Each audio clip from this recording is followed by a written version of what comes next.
Navy, air force, army 1985 తర్వాత కొత్త ఆయుధాలు ఇచ్చింది లేదు, కొత్త యుద్ధ నౌకలు ఇచ్చింది లేదు, కొత్త యుద్ధ విమానాలు ఇచ్చింది లేదు.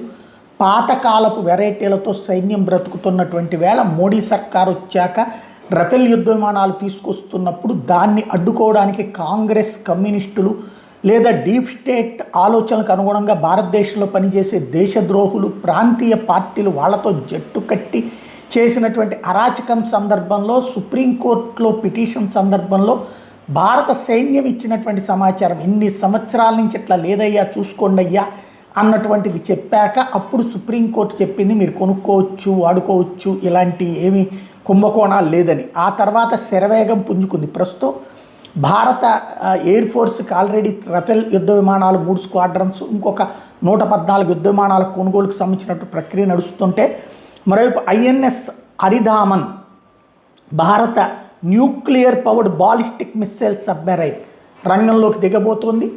కొంత మనం తయారీలో పార్ట్ పంచుకుంటే విదేశాలు కొన్ని కలిపి, అంటే సంయుక్త నిర్మాణం అనమాట.